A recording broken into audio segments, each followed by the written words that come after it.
हरियाणा बदलाव यात्रा आज दूसरा दिन है।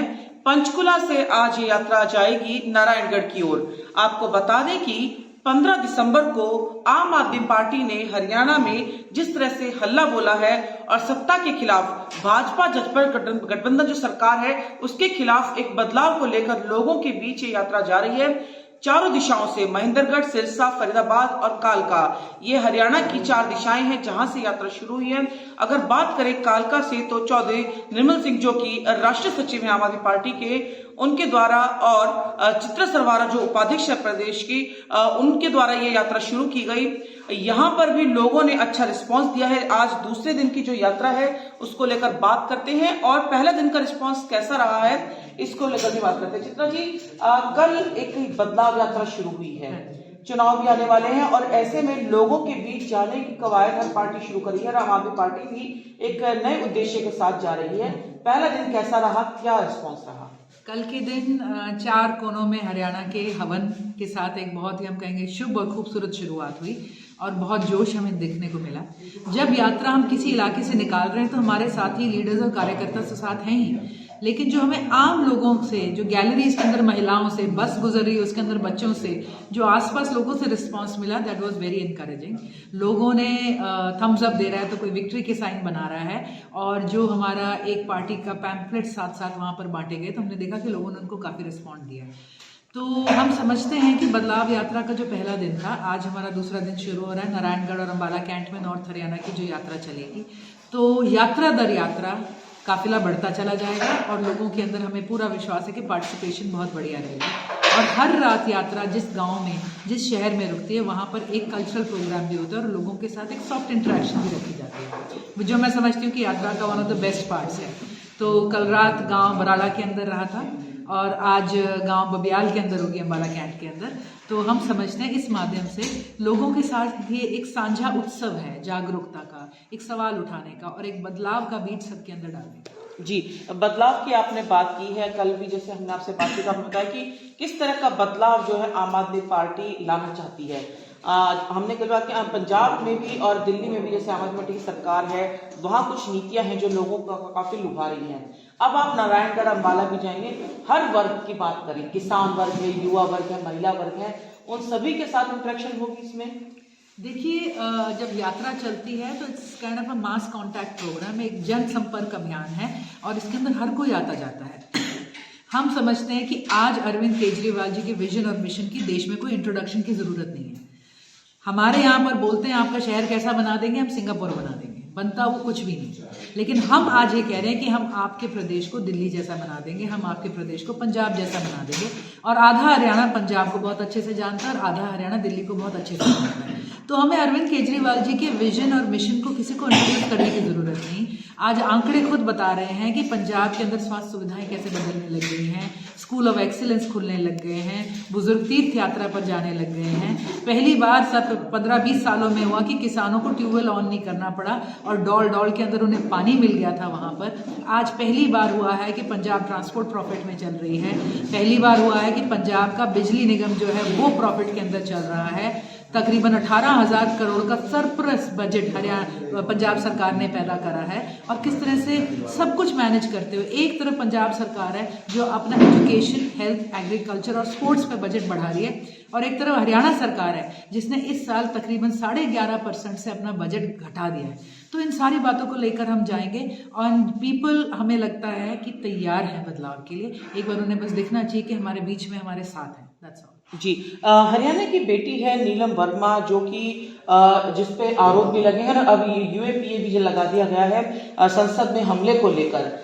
कई लोग हैं जो उनके समर्थन में भी आ रहे हैं। अगर खापों की बात करें, किसान नेताओं की बात करें, उनके बयान है। आम आदमी पार्टी का इस पूरे हमले को लेकर क्या स्टैंड है और जिस तरह की नारेबाजी वहां हुई थी? देखिए, हम कहेंगे कि एक समय था जब भगत सिंह जी ने भी एक असेंबली के अंदर पर्चे फेंके तो एक बम फोड़ा था और अंग्रेजों की हुकूमत ने उन्हें एक टेररिस्ट करार करते हुए उन्हें फांसी दे दी थी। आज हम अपने प्रदेश में देख रहे हैं, ये बिल्कुल भी नहीं है कि हम संसद में किसी तरह के इस तरह की बात की हम अगुवाई करते हैं या नुमाइंदगी करते हैं किसी भी तरह से, यह ठीक नहीं था। लेकिन इसे एक मानवता के नज़र से ज़रूर देखना चाहिए। हरियाणा की बेटियां बहुत समय से भाजपा सरकार के पैरों के नीचे रौंदी जा रही हैं। चाहे आप हमारे पहलवान को देख लो, वो किस तरह से 2 बेटियां जमीन पर थी, एक पुलिसमैन का जो जूता था उनके मुंह पे था और हिंदुस्तान का झंडा जमीन पर था। अगर आप देख लें, हमारी एक महिला कोच है जो इस सत्ता से लड़ रही है आज अपनी असमत की लड़ाई के अंदर, और आज ये बेटी भी अगर मैदान में उतरी है तो हम चाहेंगे सरकार उस स्मोक बॉम्ब से ज्यादा उसके मुद्दों पर ध्यान दे, उसकी बातों पर ध्यान दे। बिल्कुल।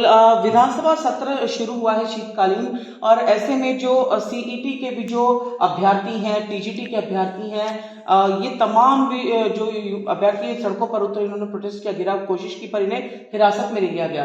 ये मांग करते हैं कि जो 3 साल से लंबित पड़ी है भर्ती प्रक्रिया, उसको जल्दी पूरा किया जाए, और अगर कोर्ट में कोई मैटर है तो उस पर भी सरकार पुरजोर उस पर ताकत लगाकर उसकी पैरवी करे। लगता है सरकार की कमी है। देखिए, जितने भी ये हमारे थे बच्चे जो प्रोटेस्ट कर रहे थे और विधानसभा का घेराव करने का सोच रहे थे, उन्हें बॉर्डर पर ही रोक लिया गया।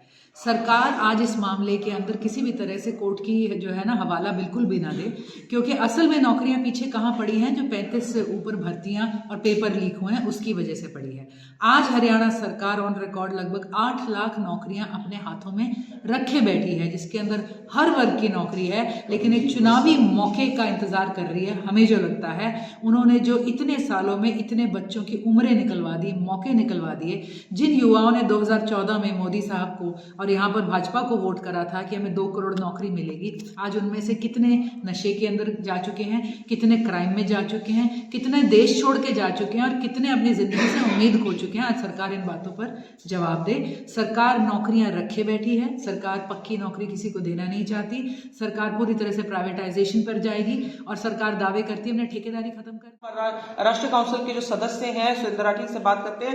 राठी साहब, जो हरियाणा कर्मचारी चयन आयोग है, उनके चेयरमैन द्वारा ये दावा किया गया था कि 31 दिसंबर 2023 तक 65,000 पदों पर नियुक्ति दी जाएगी, तो आपको लगता है कि कहीं ना कहीं उस तरफ जा रहे हैं, या ये सिर्फ जुमले साबित हो रहे हैं नौकरियां देने का?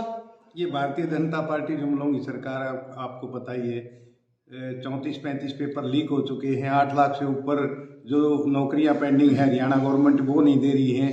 हर तरफ इन्होंने तराई मचा रखी, नौकरी इन्होंने कहाँ देनी है, जुमला ही साबित होगी, इन्होंने कहीं नौकरी नहीं देनी है।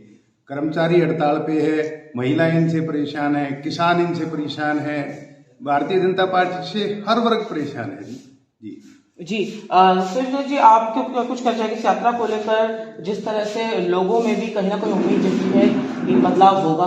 बिल्कुल होगा जी, क्योंकि हमारी पार्टी ने दिल्ली में बहुत बड़ा बदलाव किया है और पंजाब में बहुत बड़ा बदलाव किया है, और जो हमारा हरियाणा प्रदेश है, हमारे एक तरफ दिल्ली है और एक तरफ पंजाब है। हमारी पूरी जो जनता है, जितने भी हमारे हरियाणा के नागरिक हैं, सभी देख रहे हैं कि दोनों जगह पर बहुत बड़ा बदलाव हुआ है, और अब उसी तर्ज पर हरियाणा में भी हम बहुत बड़ा बदलाव करेंगे। बिल्कुल। देखिए, कालका विधानसभा, पंचकुला विधानसभा जो पहला दिन रहा, उससे अब आगे यात्रा जाएगी, लेकिन रंजीत उपल हमारे साथ यहाँ मौजूद हैं, जो कि जिला अध्यक्ष हैं पंचकुला जिले की बात करें, जिसमें 2 विधानसभा है। आप के ऊपर जिम्मेदारी थी कि जो यात्रा का आगाज यहाँ से हो रहा है, चौधरी निर्मल सिंह जी और चित्रा सरवारा की अगुवाई में, उसको लेकर लोगों तक वो बात पहुंचे। आपको क्या लगता है कि सफल रहा पहला दिन? बिल्कुल जी, सफल रहा। मुझे तो बीजेपी वालों ने भी बहुत सारे ने फोन करे हैं कि बहुत बढ़िया सफल रहा, और लोगों के बहुत उत्साह था लोगों के बीच में, और जो दुकानदार थे, जो स्कूली बच्चे थे, जो वहां से गुजर रहे थे, उनके ऊपर बहुत उत्साह था कि ये आम आदमी पार्टी जो बदलाव की यात्रा लेके चली है, और आगे आने वाले समय में बदलाव होगा जी। बिल्कुल। देखिए, बदलाव एक ऐसा शब्द है जो कि सतत प्रक्रिया है, परिवर्तन एक सतत प्रक्रिया है, और ये बदलाव होगा। आम आदमी पार्टी ऐसा दावा कर रही है। चुनाव आने वाले हैं, ऐसे में विभिन्न राजनीतिक दल अपने अपने एजेंडा को लेकर, अपने अपने उद्देश्य को लेकर जनता के बीच जा रही है, लेकिन कितनी कामयाब आम आदमी पार्टी होगी, ये आने वाले चुनाव में साफ होगा। पंजाब केसरी टीवी के लिए ग्राउंड जीरो से मैं उमंग शरान। हमसे जुड़े रहने के लिए हमारे YouTube चैनल को सब्सक्राइब करें और नई वीडियो की नोटिफिकेशन के लिए बेल आइकॉन को दबाएं। अगर आप ये वीडियो Facebook पर देख रहे हैं तो लाइक जरूर करें और ज्यादा से ज्यादा शेयर करें। धन्यवाद।